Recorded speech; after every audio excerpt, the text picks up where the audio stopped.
October 12, 1944, Yorkshire, England. Rain dripped from the iron sky as Lieutenant Werner Hartmann stepped from a cattle car, hands bound, expecting the brutality Berlin had promised him.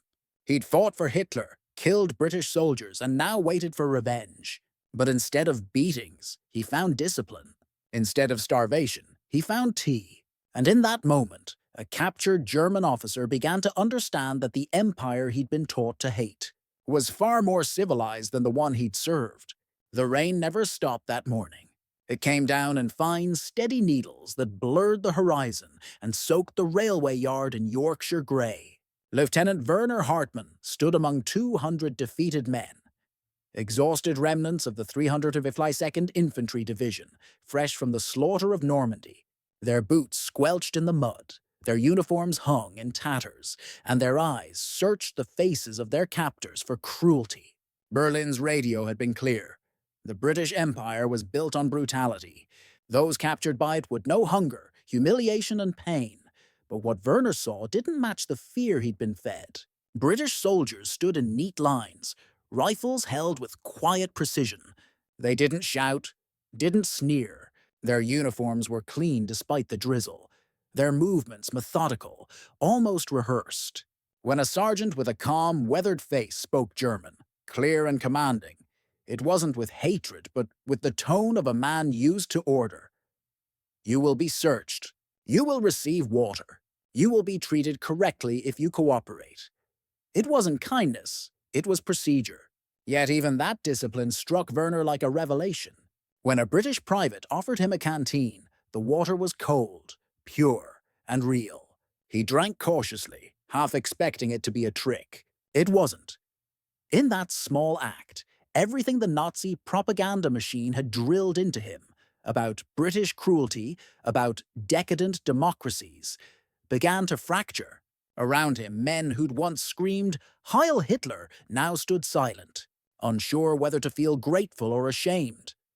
Werner looked at his guards again and realized something unsettling. They carried themselves like soldiers who had already won. Not just the battle, but the argument about what civilization truly meant. The convoy rolled north through narrow English lanes lined with hedgerows dripping with rain. The trucks rattled and groaned, carrying their silent cargo of defeated men. Soldiers who had believed they were the masters of Europe.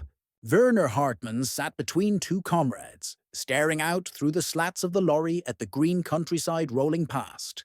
Every mile carried them deeper into enemy territory, and yet, instead of brutality, he saw order. Signs painted neatly, fields cared for despite wartime shortages, villages quiet but unbroken, civilization intact. By afternoon, they arrived at Camp 174 in Lancashire, a facility built with British precision. Wooden barracks aligned in perfect rows, fences straight and taut, guard towers placed at even intervals. Nothing was chaotic, nothing was cruel, just disciplined efficiency. It reminded Werner of how Germany used to be, before fanaticism had replaced competence.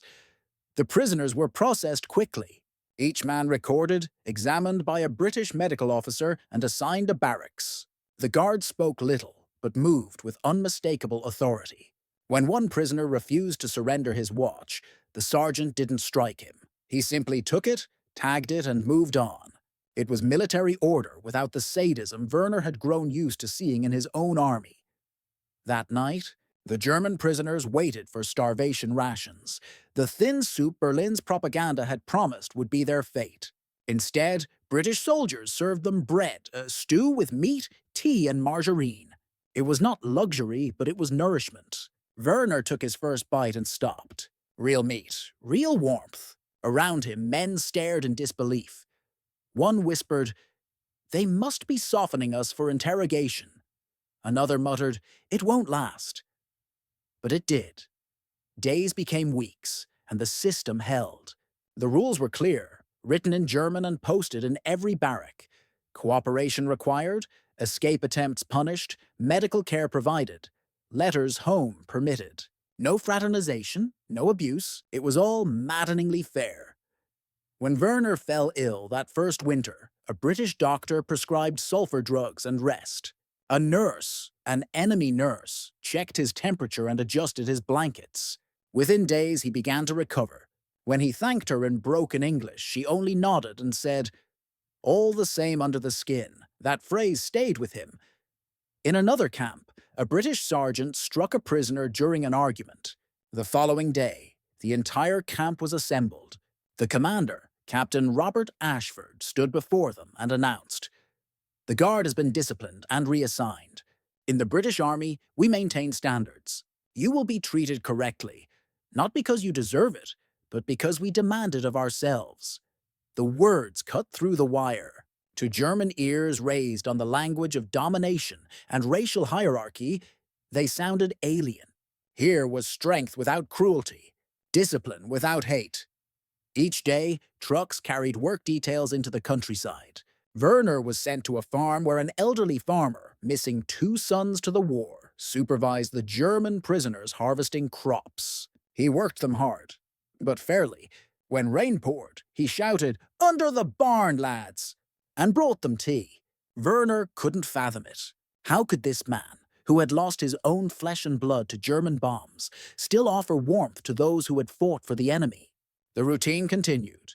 8 hours of labor, 2 meals a day, clean barracks, medical care, letters home. The guards neither smiled nor scowled. They simply did their duty. And in that quiet professionalism, something inside the prisoners began to shift. At night, men who once quoted Hitler now discussed fairness. They compared their treatment to what they'd heard of Soviet camps and began to question everything they'd believed. One, a school teacher before the war, whispered to Werner, "If this is how the British treat prisoners, perhaps they were never the monsters we were told." By December, snow dusted the fences white. The camp allowed Christmas services, Protestant and Catholic.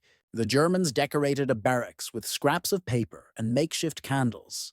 When they sang Stille Nacht, the sound drifted through the camp like a haunting memory of peace. Outside, British guards listened in silence. When the hymn ended, one stepped forward, placed a box on the table, and said simply, "Merry Christmas, lads." Inside were biscuits and cigarettes, no speech, no grand gesture, just quiet humanity. Werner would later write, "That night I realized who the civilized men truly were, and it was not us."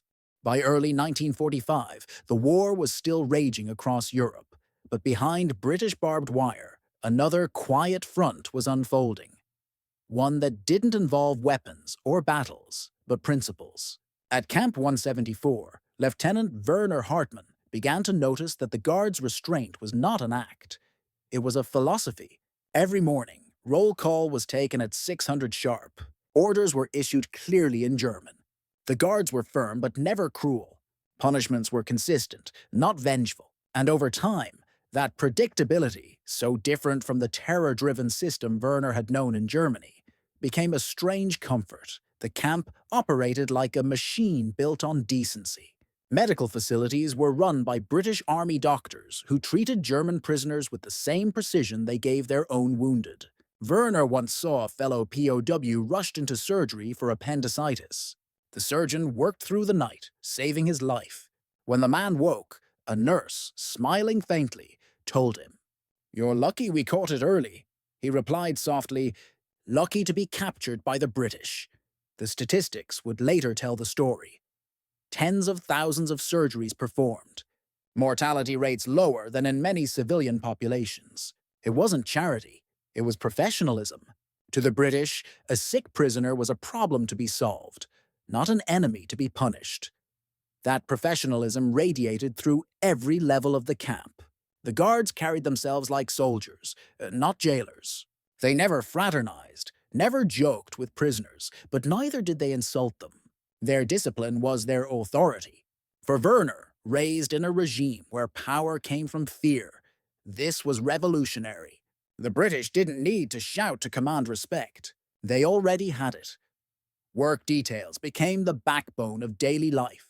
Every morning, groups of prisoners left the gates under armed escort to work on farms, in sawmills, or clearing debris from bombed villages. The assignments were hard, but honest. Prisoners were fed better when working, and the rations, though simple, were enough to sustain them. On one farm, Werner met a British overseer named George Whitby, a farmer in his 50s whose son had been killed in North Africa. Whitby never spoke of it. He simply expected good work, corrected mistakes with a calm word, and treated the Germans as laborers, not animals. One rainy afternoon, as they huddled under a tin roof, waiting for the downpour to pass, Whitby poured tea for the men, tea from the same thermos he drank himself. Werner hesitated before taking the cup. Whitby just said, "It's only rain, lad. We all get wet." It was such a small act, yet it struck deeper than any lecture could. Back home, Werner had believed British compassion was weakness. But now, face to face with it, he understood. It was control. It was strength. Within months, the POWs began writing letters home. The British allowed them one every few weeks, inspected and censored, but never rewritten. Werner's first letter in December 1944 read simply, "I am well. I am treated fairly. We work and are fed. Everything Berlin said about the British is false." When that letter reached Hamburg, his wife shared it with neighbors. And like ripples on water, those words spread through a city still burning from Allied bombs. If the British were not monsters, what else had the regime lied about? The British understood the power of these letters. They didn't need propaganda. They had truth. Every report of humane treatment weakened the Nazi narrative of Allied barbarism. Every prisoner who wrote home, healthy and fed, was a blow to Goebbels' Ministry of Lies. For the men inside the wire, the transformation was slower, quieter, and deeply personal. Some resisted it, stubbornly clinging to the ideology they'd been fed since childhood. But for many, especially officers like Werner, who had once believed in Germany's civilizing mission, the contrast was devastating. Here they were, prisoners of a nation they'd been told was corrupt and weak, yet that nation was organized, disciplined, and fair. It treated even its enemies with a code of honor the Reich had long abandoned. One evening after work, Werner sat on his bunk with Hans Schmidt, a former clerk from Hamburg. The air smelled faintly of damp wood and ration tea. Hans said quietly, "If they can be fair after what we've done, what does that make us?" Werner didn't answer, but he knew the truth. It made them the barbarians. That realization grew stronger after a small incident in February. A young British guard, barely 20, found a German prisoner attempting to hide stolen bread. The guard reported it. The prisoner expected a beating. Instead, the camp commander summoned him, listened to his explanation, hunger, and gave him a formal warning and extra kitchen duty. No violence, no humiliation, just discipline. Afterward, the commander addressed the camp. "Order must be maintained, but we will not become what we fight. Civilization isn't something you talk about. It's something you live, even when it's hardest." Those words spread through the barracks faster than any sermon. They echoed in the silence of the nights when the men lay awake, listening to the rain tapping the roofs. By spring, the transformation was visible. The prisoners no longer saw themselves as victims of British power, but witnesses to its restraint. They began to follow the same discipline the guards did, lining up neatly, keeping their barracks tidy, addressing each other with calm rather than rage. It wasn't submission. It was respect, and somewhere deep inside the barbed wire, something remarkable happened. The men who had fought for the most brutal regime in Europe began to learn civilization from their captors. They learned that strength didn't come from shouting orders, but from mastering oneself. That real superiority wasn't cruelty, it was composure, and that the nation they had fought to destroy might have been the truest example of what Europe should have been. Werner Hartmann would later say, "In those camps, I saw the British defeat us twice, first on the battlefield, and then by showing us how civilized men behave when they have every reason not to."